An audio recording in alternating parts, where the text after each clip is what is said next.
And joining us now on the line from Washington, D.C. is Paul Margie. He is the U.S. representative for Telecoms Sans Frontieres. And Paul, I want to start by, first of all, welcoming you to the program. And second of all, I think we've all heard of Médecins Sans Frontières, the Doctors Without Borders, and the Reporters Without Borders. You guys have been around for 20 years, but I'm not sure how many people have actually heard of Telecoms Sans Frontieres. So tell us a bit about your group for starters.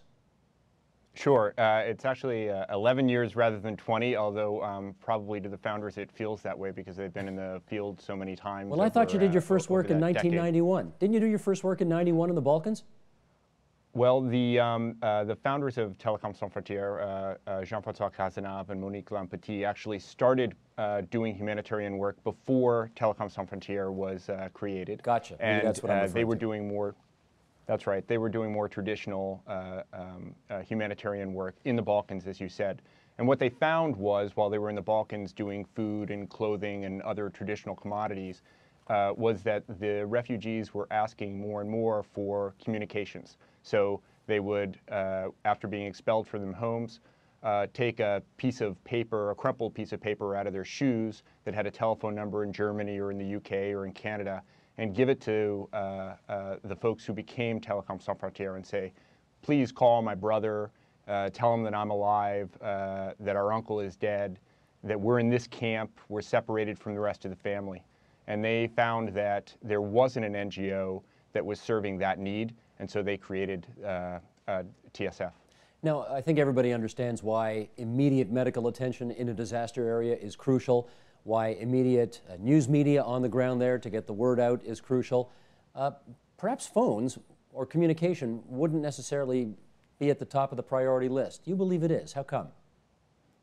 Well, communications has become much more than a luxury in an emergency situation, and TSF tries to help, and I can show that in the two types of activities that we engage in emergencies. The one is a humanitarian calling program where we bring teams out. For example, in Haiti right now, we have 4 teams that are going out to the camps of displaced people, and we provide a free 3-minute international phone call to the folks in the camps. And this is often the first connection they've had to their family outside of Haiti, sometimes even inside of Haiti because the domestic telecom system went down. And so they'll call their relatives in Canada or in the US, overwhelmingly actually. When I was in Haiti last week, it was Canada and the US. And they'll say that they're alive for the first time, and they'll seek help. They'll ask for money to be sent from Western Union so they can engage in some form of self-help. The scale of the disaster in Haiti is so huge. I had heard that there are 10,000 individual camps of displaced people in Port-au-Prince alone. And that means that if you were to do a food or a water distribution to even 100 camps a day, that would take 100 days to do one cycle.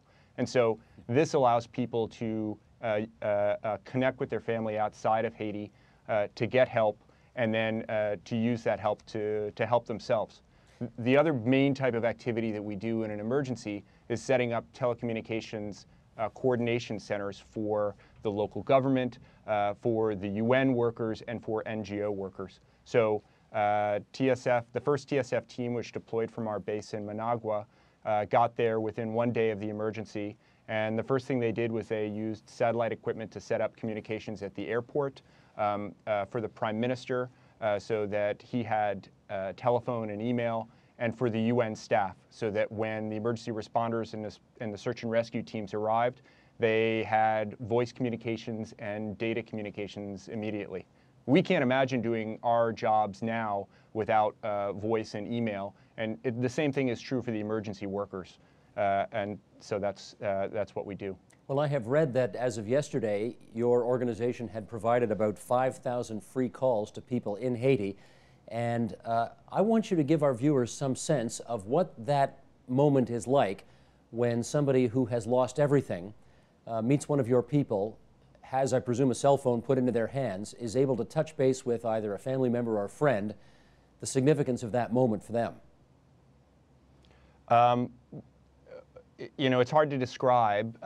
When you go into these camps, every open space in Port-au-Prince, every field, every garden is covered in with people trying to make the best of what they've got. They've got plastic tarps, or they just have their bed sheets for cover. And you'll see a whole family living in this camp. And the camp will be filled with 8, 10, sometimes 15,000 people.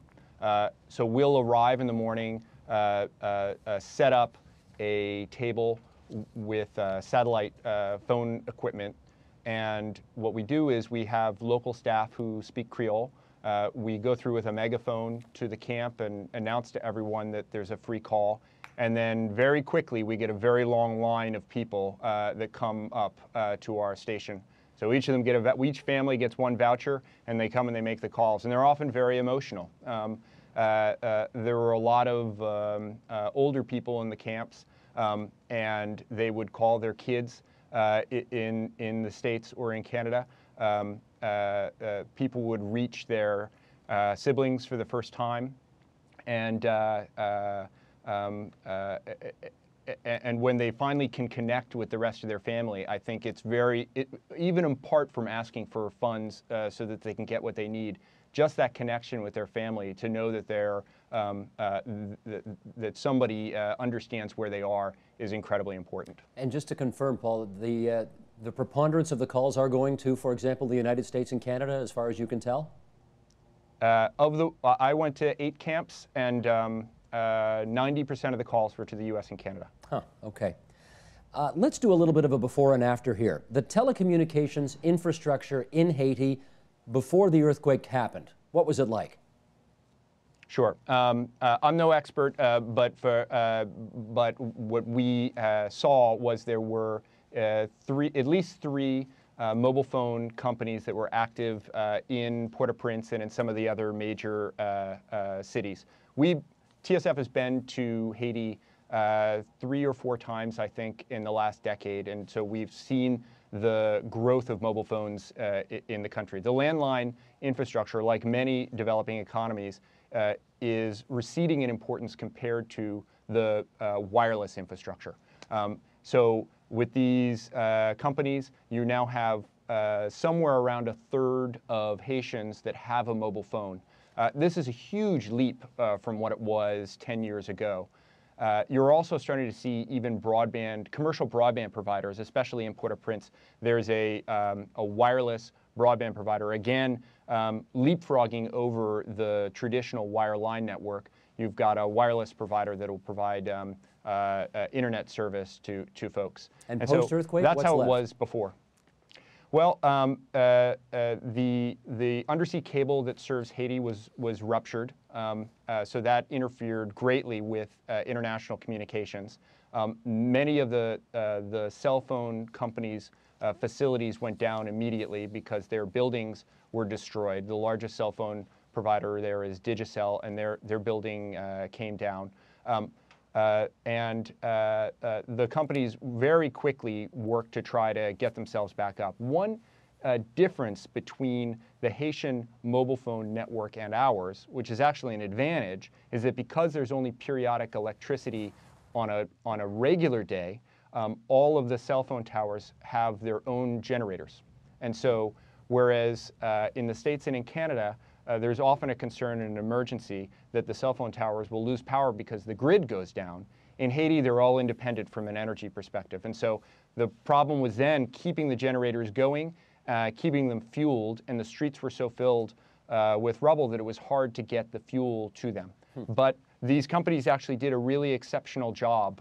And when I was there, text messaging was working well. My BlackBerry worked. But voice was very inconsistent, maybe 1 time in 5, even after 2 weeks. Okay.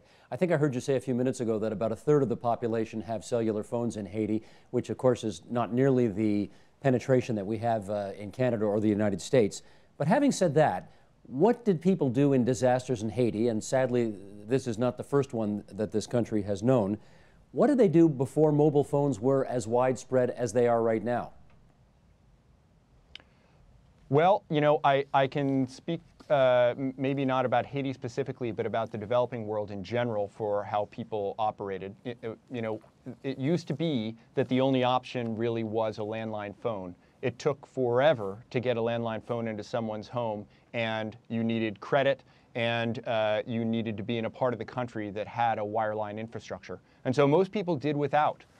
There were programs that were universal access programs that were created by the ministries of communications in most of the emerging economies to try to drive out the wireline infrastructure into the more rural areas or into the more economically depressed areas, even of capital cities. But this was a really hard road. It's very expensive to bring in wireline infrastructures to these places, and largely it didn't work. And so when mobile phones did arrive, the uptake was extremely quick in many of these economies, and Haiti is similar to other countries in which I've worked. And so you'll see the ability to get an inexpensive mobile phone, to pay as you go for these phones, and less need for credit in order to make it happen. And so mobile phones just took off. Gotcha. Now, you did mention as well that text messages do seem to be getting through, and I'm wondering, are they using that technology in order to get information to people who have these cell phones, such as, here's where you can find water, here's where you can find a temporary medical station, that kind of thing? I haven't heard that they're doing. It's a great question, because I know that we've explored that for emergency response in the States, and in Canada. I'm pretty sure it's the case as well. In Haiti, I didn't see it. Part of it is that the response while I was there was really very in the emergency stage.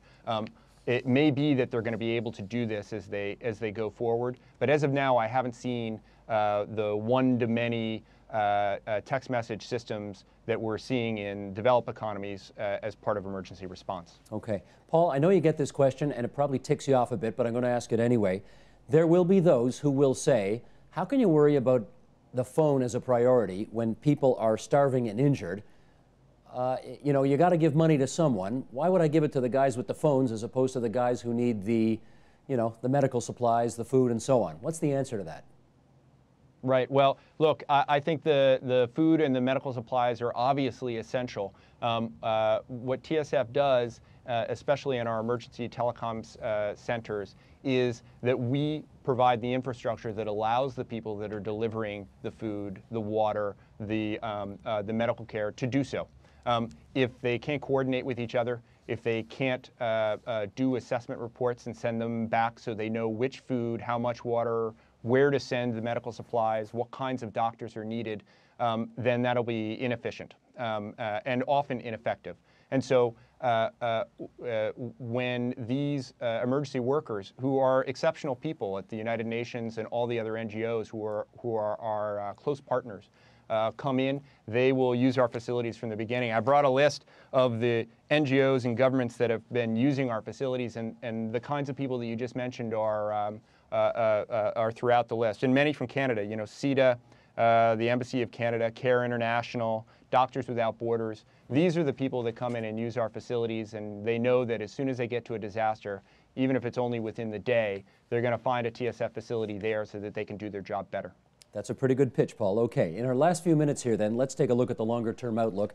And to that end, I want to read you something, first of all, from New Technologies in Emergencies and Conflicts, the Role of Information in Social Networks.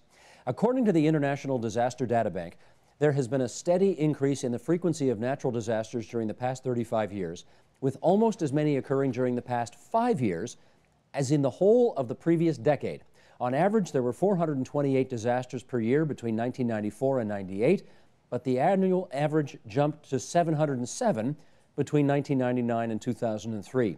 This increasing trend in the total number of disasters is mirrored in most categories, including hurricanes, floods, and earthquakes.